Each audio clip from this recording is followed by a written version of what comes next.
We have seen AI show up in some pretty weird places. Like MeowTalk, the app that claimed it could translate your cat's meows into English. Or L'Oreal's Perso device, which could make a custom lipstick for you based on your outfit and the weather. Even Samsung's AI oven can identify what food you've put inside and suggest how to cook it. Sometimes AI feels like overkill, sometimes it feels weird, but in finance, it's somewhere where the technology can actually be of some help. But before we crown ChatGPT as our financial advisor, let's have a real discussion about why this is an incredible tool, why there are some really, really significant pitfalls, and why AI is democratizing finance in a way that we never could have imagined if we can use it to its fullest potential. Okay, let's take a pit stop first and talk about what even is AI. If you've been using it and wondered, this is great, but how the heck is this thing generating these responses? Well, you're not alone. It's a little bit of a mystery and it can look like magic, but I guarantee you once you lift the veil on it, it's actually far less impressive in its principle than it is in its practice. The kind of AI that we're talking about in this video is called generative AI. It's sometimes referred to as a large language model. It is a massive computer program that has been trained to learn and distinguish patterns. And I mean absolutely massive amounts of data. It's been fed billions, with a B, of words. Anything from websites to blogs to Reddit threads. And it's taken those words, and from that, it's learned how humans speak, how humans ask questions, and how humans explain ideas. It doesn't think like a person. It doesn't have its own ideas. It doesn't have its own thoughts. It's not creative by itself. And it doesn't know things the way a human does. It looks like it. It's presenting in that way. What it does do, and what it does really well, is predict, based on that data it's been given, what the user might want to see.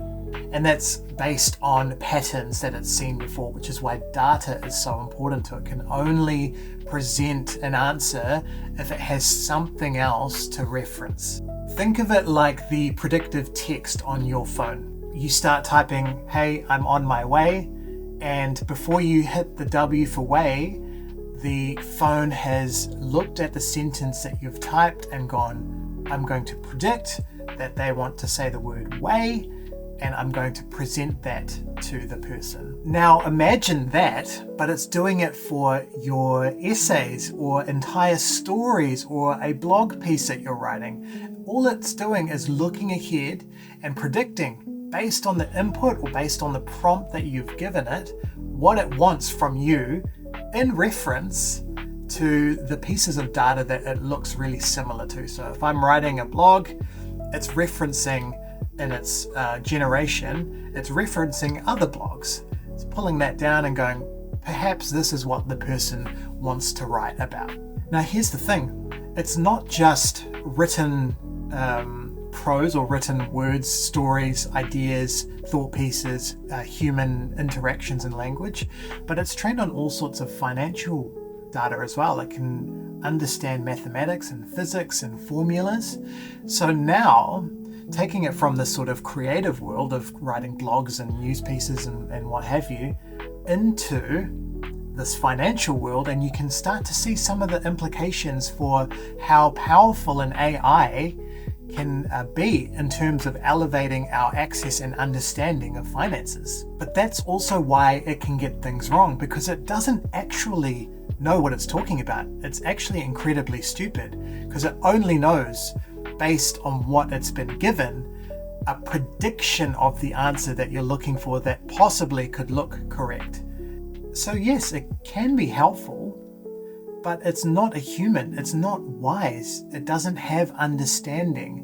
It can reason, but it doesn't know the reason for its reasoning. So with that understanding of how AI is actually working under the hood, let's talk about how it can be incredibly helpful for us. Number one is that it makes confusing things understandable. So you can ask it questions in natural human language, and you don't need to try and trawl through pages and pages of answers on Google. Let's say I am looking at investing in the stock market and I want to know what an index fund is. Well, if I Google that, I'm going to get hundreds and hundreds of pages, and there'll be some good stuff there.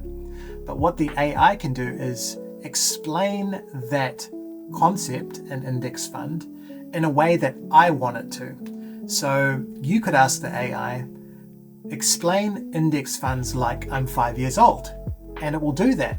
You could even ask it to explain index funds like you were a pirate, or you could ask it to explain things using Lord of the Rings metaphors. It's got no judgment, it's got no consultation fee, it's not going to care that you ask the same thing 12 times in a row. And I guess for people who find that finance has never been for them, I think that really matters. It makes asking questions way more accessible. That leads to the second reason why AI is incredibly helpful for our finances, and that it lets you test your ideas safely. So let's say you're thinking about investing, or you want to explore how you can pay your mortgage off faster. AI isn't really going to give you personalized advice unless you take the time to feed it all of your information. But what it can do is lay out the logic, give you the pros, the cons, the what ifs. It will help you make sense of the trade-offs, of the logic, of the things around the edges of your question. And what I think that does that's really important is it gives you a starting point.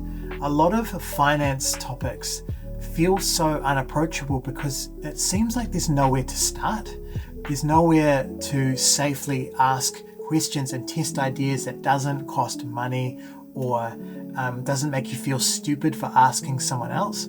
And so AI offers this really helpful, no judgment, low pressure environment to really test ideas in a way that's comfortable for the person and is accessible in a way that they understand it at their own pace. And that's why number 3 is really important. It's closing a significant gap. I think for a long time, finance has not been accessible to the everyday person. I did a video about whether the stock market was just for the rich and powerful, and I dived into some of those topics. But yeah, for the most part, it was, and it's only up until now, especially with tools like AI and the internet, where that has become more accessible for people. Now, anyone can get access to really digestible explanations of financial topics and ideas and concepts. There's no gatekeepings, there's no paywall, there's just this idea that we can all now participate in this thing, and that's really powerful. Number 4 is that it helps you to get organized. I am not a natural planner, I'm not a list person, I don't make spreadsheets in my spare time. It's definitely not in my wheelhouse, but AI has been genuinely helpful in helping me turn my messy ideas into something that's organized and something that I can actually take action on. You can give it your income, you can give it your statements, you can give it whatever information you're comfortable with, and it will take that and turn it into something that you can understand. It doesn't have to be for anyone else. You can ask it to present that information in a way that helps you to get organized and helps you to start. There are downsides to using AI, and the first one we've already hinted at, which is that it doesn't really know you. It has no clue who you are unless you tell it, unless you give it the information that it needs to know you. And even then, it's not reading between the lines. Let's say you don't prompt it. It doesn't know you're a couple in your 30s who have a mortgage and a baby on the way. It doesn't know that you're nervous about investing or that you have seen your parents lose money in the global financial crisis. And when it comes to finance, the humanity of people participating in it really matters, because everyone's situation, everyone's story is different, and the AI is only predicting what it thinks you need, but it doesn't actually know you. AI gets things wrong. So we've talked about AI as basically a really advanced autocorrect. And if you've ever heard the phrase AI hallucinating, is such a good way of explaining this, because sometimes AI will just give you outputs that are incredibly wrong. And it doesn't know it's wrong. All it knows is that it's predicting what it thinks you want to know. If the data that it gets is bad, or if it's trained on something that is wrong to begin with, it's going to give you the wrong answer. That can have huge repercussions, especially if you base your financial decisions off what it's giving you. Number 3 is that it's not going to hold your hand. It's not going to check in with you in 3 months' time to see how your investing strategy is going. It's relying on you to input into it. And again, with finance, that human connection, that human encouragement, that human checking in, that human coaching is so valuable, because an AI doesn't know what you're going through. It doesn't have emotions. It doesn't have feelings. And empathy in this state, especially for people who are really deep in financial trouble, they've got a lot of debt, the AI is not going to be able to understand that. And even if you prompt it to say, please be empathetic to my financial situation, it's only predicting what it thinks you want to hear. It's a tool. It's not a coach. It's not a support system. It's not a community. It's not a financial advisor. Finally, I want to talk briefly about why AI is democratizing finance in a way that we've never seen before. Here's why I think this matters. If you've ever felt left behind or embarrassed or a bit stupid for being the one person in a conversation who doesn't know what everyone else is talking about, then AI is a real shot at us being able to catch up.